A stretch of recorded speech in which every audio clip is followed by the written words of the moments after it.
Sir ఇంకొకటి ఈ blockage అనేది ఎంత పర్సెంటేజ్ ఉంటే ఓపెన్ హార్ట్ సర్జరీకి వెళ్ళాల్సి సో ఓపెన్ హార్ట్ సర్జరీ రెండు different entities. Open heart surgery ఒకటి, బైపాస్ సర్జరీ. ఇప్పుడు బైపాస్ సర్జరీ ఓపెన్ హార్ట్ చేయరు, ఓపెన్ చెస్ట్ సర్జరీ. అది హార్ట్ లోపల వాల్వ్స్ ఏదన్నా ఇష్యూ ఉంటే దానికి ఓపెన్ హార్ట్ సర్జరీ, హార్ట్ లోపల హోల్స్ ఉంటే దానికి ఓపెన్ హార్ట్ సర్జరీ చేస్తారు.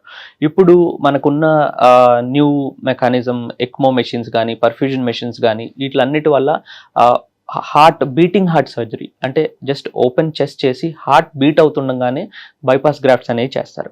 బైపాస్ అనేది మల్టిపుల్ బ్లాక్స్ ఉండటం, రక్తనరాలు సన్నగా ఉండటం, లెఫ్ట్ సైడ్ రైట్ సైడ్ అన్ని చోట్ల బ్లాక్స్ ఉండటం, హై డయాబెటీస్, లేకపోతే ఏజ్డ్ పేషెంట్స్, వీళ్ళల్లో ఏంటంటే బైపాస్ అనేది మేము ఆప్ట్ చేస్తాం. So even focal stents, good size vessels, focal lesions అంటే focal blocks, good size lesions, good size vessels అట్లా ఉంటే ఈవెన్ చాలా మందికి మల్టిపుల్ స్టంట్స్ వేసిన సిచ్యువేషన్స్ కూడా ఉన్నాయి. ఓకే, అంటే ఆల్రెడీ ఆ పర్సన్కి స్టంట్ వేశారు, తర్వాత ఓపెన్ సర్జరీకి వెళ్ళాల్సి వస్తే ఆ ప్రొసీజర్ ఎలా ఉంటుంది సార్? సో ఆల్రెడీ స్టంట్స్ వేసిన పేషెంట్కి చాలా మందికి ఒక అపోహ ఉంటుంది. స్టంట్స్ వేసిన తర్వాత స్టంట్స్ సంవత్సరం పనిచేస్తుంది, 5 సంవత్సరాలు పనిచేస్తాయి, 10 సంవత్సరాలు పనిచేస్తాయి. ఇది అట్లా కాదు. ఏదైతే బ్లాక్ ఉందో దాన్ని బ్లాక్ని మాత్రమే మనం రిలీవ్ చేస్తున్నాం.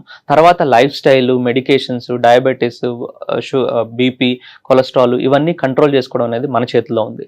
సో రికరెన్స్ అనేది మన లైఫ్ స్టైల్ ఇవన్నీ బాగుంటే చాలా మందికి మేము 25 years 30 years తర్వాత కూడా స్టంట్స్ అట్లాగే పేటెంట్గా ఉండటం, ఏ కొత్త బ్లాక్స్ రాకుండా ఉండటం కూడా చూసాం. సో మన చేతుల్లోనే మన లైఫ్ ఉంటుంది, మన హార్ట్ హెల్త్ కూడా ఉంటుంది.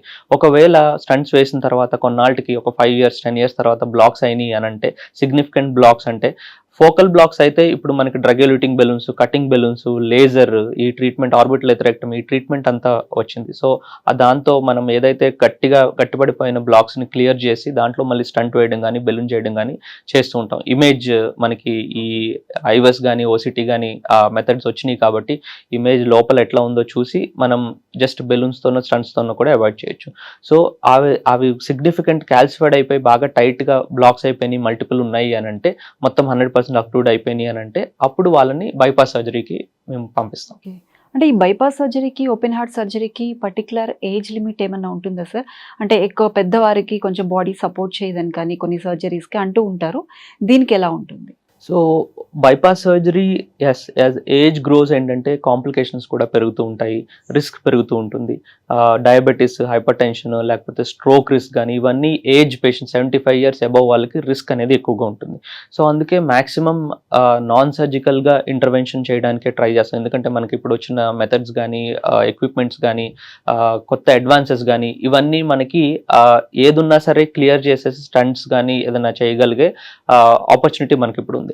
ఓపెన్ హార్ట్ సర్జరీ అనేది యాజ్ ఏజ్ గ్రోస్, ఇప్పుడు మనకి కొత్త మెటీరియల్స్ అంటే కొత్త ఓపెన్ హార్ట్ చేయకుండా వితౌట్ ఓపెన్ హార్ట్ ఎలాగైతే మనం స్టంట్ పెడతామో, యాంజియోగ్రామ్ చేస్తామో, కాలు నుంచి కానీ చేతి నుంచి కానీ మనకి ఆ ఎక్విప్మెంట్ అనేది వాల్వ్ డైరెక్ట్గా తీసుకెళ్ళి ఇంప్లాంట్ చేయడం, వాల్వ్ లీకేజ్ ఉంటే దానికి క్లిప్ వేయడం, ఇలాంటి అన్ని కొత్త వాల్వ్స్, అడ్వాన్స్డ్ వాల్వ్స్ వచ్చినాయి. మేము చాలా ప్రొసీజర్ చేశాము.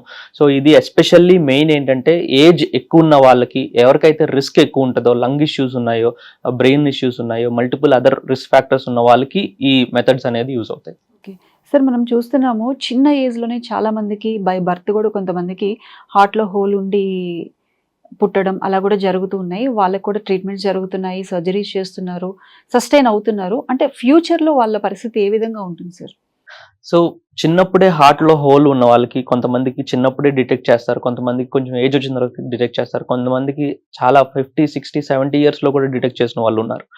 సో అంటే అప్పటి వరకు వాళ్ళకి ఏమి ఇష్యూ ఉండదా? ఎస్. సో ఒక్కొక్క అంటే it depends on the haemodynamics, size of this whole కానీ, ఆ హోల్ ఎక్కడుంది, లొకేషన్ బట్టి. సో చాలా మందికి డిఫర్ అవుతూ ఉంటుంది. కొంతమందిలో మేము 60 years కూడా హోల్ చూసి హార్ట్ కంప్లీట్గా నార్మల్ ఉంది అని అంటే మేము వాళ్ళని మెడికల్ మేనేజ్మెంట్ మీదే అడ్వైజ్ చేసిన వాళ్ళు ఉన్నారు. బట్ ఎర్లీ ఏజ్లో కూడా 10 20 years 30 years లోపల వాళ్ళు కూడా సో ఏదైతే pressure variation, so there will be pressure variation, ఒక సైడ్ నుంచి ఒక సైడ్కి ప్రెషర్ వేరియేషన్ ఉంటుంది. సో ఆ ప్రెషర్ వేరియేషన్ మనకి సిమ్టమ్స్ లాగా కానీ లేకపోతే ఎకోలో కానీ వాటి ఈసీజీలో కానీ ఆ చేంజెస్ కనిపిస్తుంటే మేము ఆ హోల్ని క్లోజ్ చేసే, అంటే డివైసెస్ ఉన్నాయి, చాలా డివైసెస్ హోల్ని క్లోజ్ చేసేది. డివైసెస్ మనకి వీలు కాదు, ఆ హోల్ అనేది అబ్నార్మల్ ఏరియాలో ఉంది అని అంటే అప్పుడు ఓపెన్ హార్ట్ సర్జరీ చేసి ప్యాచ్ క్లోజర్ చేస్తూ ఉంటాం.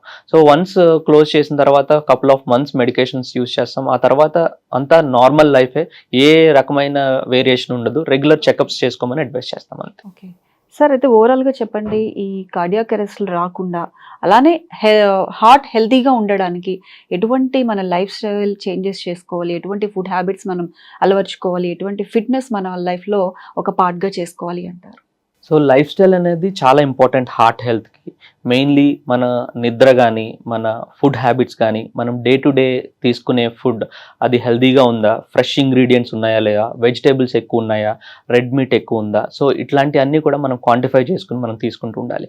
అట్లీస్ట్ వీక్లో 3 to 4 days every day activity ఉంటే it's very good. At least 3 to 4 days a week మనకి యాక్టివిటీ ఉంటే 15 to 20 minutes ఆఫ్ వాక్ కానీ, బ్రీతింగ్ ఎక్సర్సైజ్ కానీ, ప్రాణాయామం కానీ ఇవి రెగ్యులర్గా చేస్తూ ఉంటే మన మెటబాలిజం కూడా ఇంప్రూవ్ అయ్యే ఛాన్స్ ఉంటుంది.